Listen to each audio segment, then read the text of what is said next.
এটা তো হচ্ছে ম্যাডামের গাড়ি বহরে হামলার ঘটনায় মামলায় বিবাদী কাদেরকে করেছেন আর বাদীকে একটু ডিটেইল ধন্যবাদ আপনাকে। আপনারা জানেন বিগত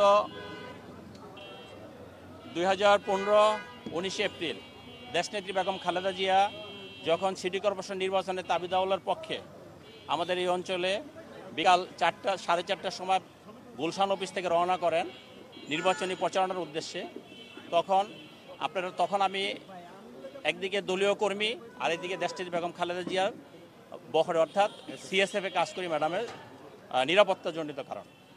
তো আমরা যখন এয়ারপোর্ট পার হই তারপর থেকে দেখি কিছু কিছু মোটরসাইকেল, অচেনা মোটরসাইকেল যেগুলো আমাদের দলের না, তারা আস্তে আস্তে ম্যাডামের গাড়িকে ক্লোজ করার চেষ্টা করে এবং এইভাবে করতে করতে যখন জসীমউদ্দিন রোডে আসি তখন অনেকগুলো মোটরসাইকেল আমাদের গাড়ির পাশে আসে। তার পরবর্তীতে আমরা গাড়ির সামনে আসি, তখন সম্ভবত 5টার মতো বাজে। যখন আমরা রাজলক্ষ্মীর সামনে আসি টঙ্গী ডাইভারশন রোড, পশ্চিম দিকে অনেকগুলো লোক আসে লাঠি সোঁটা নিয়ে, কালো পতাকা নিয়ে, এবং এসে আমাদের এলোপাতা নিয়ে আমাদের উপরে হামলা করে এবং দেশটিতে গাড়ি বহরের দিকে এগিয়ে যেতে চেষ্টা করে। আমরা তখন তাকে নিবারণ করার চেষ্টা করি, কিন্তু আমরা কোনোভাবে সেখানে করতে পারিনি। আমাদের অনেকে আমরা আহত হয়েছি। তৎকালীন সময় সিএসএফ থেকে শুরু করে আমাদের নেতাকর্মীরা যারা ছিলেন তারা আহত হয়েছে এবং তাদের উদ্দেশ্য ছিল একটাই, লক্ষ্য ছিল একটাই, যে কীভাবে দেশটিতে বেগম খালেদা জিয়ার গাড়ির উপর হামলা করবে। তারা হামলা করেছে, অর্থাৎ গাড়িতে হামলা করেছে। আল্লাহর অশেষ মেহরবানি এবং আমাদের নেতাকর্মীদের সহযোগিতা আমাদের গাড়ির উপরে হামলা করেছে, ইট পাটকেল নিক্ষেপ করেছে, গাড়িতে লাঠিসোঁটা দিয়ে বাড়ি দিয়েছে, কিন্তু ম্যাডামের ফিজিক্যালি কোনো ক্ষতি করতে পারে নাই। সেটা তারা হত্যার চেষ্টা করেছে এবং সেই কারণেই সেই হত্যা মামলাটাই আমরা এখন করতে এসেছি, হত্যা চেষ্টা মামলাটা।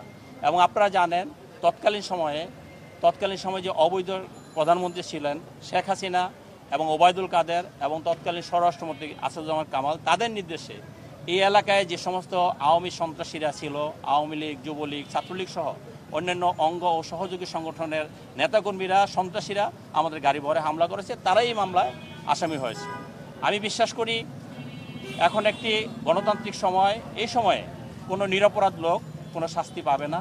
আমাদের দেশনেত্রী বেগম খালেদা জিয়াকে যারা হত্যার চেষ্টা করেছে তারাই আসামি হয়েছে এবং তাদেরকে আমরা শাস্তির আওতায় আনার চেষ্টা করব।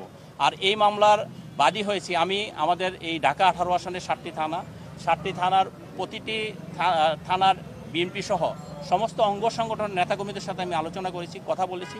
তারা সবাই এক বাক্যে বলেছে যেটা আমি যাতে এই মামলার বাদী হই, অর্থাৎ আমাদের পার্টির চাহিদা। আমাদের এই ঢাকা 18 আসনে যে সমস্ত নেতাকর্মীরা আছেন তারা সবাই বলেছে একযোগে, সবাই তো নেতৃবৃন্দ, সবাই তো আর বাদী হতে পারবে না, তাদের সবার চাহিদা অনুযায়ী মামলার বাদী আমি নিজেই হয়েছি। অর্থাৎ কর্মী দিয়েই তো আমি এবং আমাদেরকে দিয়েই তো দেশনেত্রী বেগম খালেদা জিয়া। কাজেই দেশনেত্রী বেগম খালেদা জিয়া আমাদের একটি ইমোশনের ব্যাপার। আমাদের পার্টি ভারপ্রাপ্ত চেয়ারম্যান জনাব তারেক রহমান, তাদের ব্যাপারে যে যখনই কিছু হয় আমরা যেমন ঝাঁপাইয়া পড়ি এবং জীবনের রিস্ক নিতে আমরা 1 সেকেন্ডও চিন্তা করব না। দেশনেত্রী বেগম খালেদা জিয়ার এই হত্যা প্রচেষ্টা মামলা যাতে সাজা হয় এবং যারা দোষী তারা শাস্তি পায়, এটা যেমন আমাদের ঢাকা 18 আসনের নেতাকর্মীরা যেভাবে আশা করে এবং জাতি সেভাবে প্রত্যাশা করে যে এই মামলায় যারা আসামি হয়েছে এবং যারা দোষী তারা অবশ্যই শাস্তির আওতায় আসবে। এবং আপনারা সাংবাদিক বন্ধুরা, আপনাদের কাছে আমি অনুরোধ করব যে আমরা যাতে এই মামলায় সহযোগিতা করতে পারি এবং 19 তারিখের ঘটনা 20 তারিখে প্রথম আলো, ইত্তেফাক এবং কালবেলা সহ অনেক পত্রিকা এসেছে, আমরা সেটা এভিডেন্স দিয়েছি এবং সোশ্যাল মিডিয়া, ইলেকট্রনিক্স মিডিয়া যে সমস্ত ভিডিও ছিল সেগুলো আমরা দিয়েছি। আমরা আশা করব আপনারা যারা আছেন আপনারা এই সমস্ত এভিডেন্সগুলো দিয়ে আমাদের দেশনেত্রী বেগম খালেদা জিয়া হত্যা চেষ্টা যে মামলাটা সেটার তদন্তকালে পুলিশ এবং যারাই এই সহযোগিতা চাবে আপনারা সাংবাদিক বন্ধুরা সহযোগিতা করবেন। আমি বিশ্বাস করি আমাদের চেয়ে অনেক বেশি সহযোগিতা আপনারা করতে পারবেন ইনশাল্লাহ। আমরা যদি সবাই মিলে এই আসামিদের বিরুদ্ধে কথা বলি, আসামি যারা এই ঘটনার সাথে জড়িত, আমরা যদি চেষ্টা করি আমরা ভালো এভিডেন্স দিতে পারবো এবং পুলিশ একটি ভালো তদন্ত করবে এবং একটা ভালো তদন্ত হলেই একটি মামলায় কোর্ট তার জাস্টিস করতে পারে, অর্থাৎ ন্যায় বিচার করতে পারে। কতজনকে আসামি করা হয়েছে এখানে আসামি হয়েছে 82 জন, 82 জন সহ আরও 2-300 অজ্ঞাত আছে। এখানে হয়তো অনেক, আমরা তো সবার নাম সেভাবে জানি না। আমরা যেহেতু এই এলাকায় রাজনীতি করি 35 বছর, আমরা জানি এই এলাকায় কারা দুর্বৃত্ত, এই এলাকায় কারা সন্ত্রাস করে, এই এলাকায় কারা এই সমস্ত অপকর্মগুলো করে আমরা জানি। যারা এগুলো করে তারাই মামলা আসামি হয়েছে, অন্য কেউ না। ওকে, থ্যাংক ইউ। ধন্যবাদ আপনাদেরকে, এবং আমি বিশ্বাস করি আপনাদেরকেও ধন্যবাদ। এই দুপুরবেলা আপনারা অনেক কষ্ট করে এসেছেন, সেই জন্য আমি আমার ব্যক্তিগত পক্ষ থেকে এবং আমার যে বিএনপি পরিবারের পক্ষ থেকে আপনাদেরকে ধন্যবাদ জানাচ্ছি।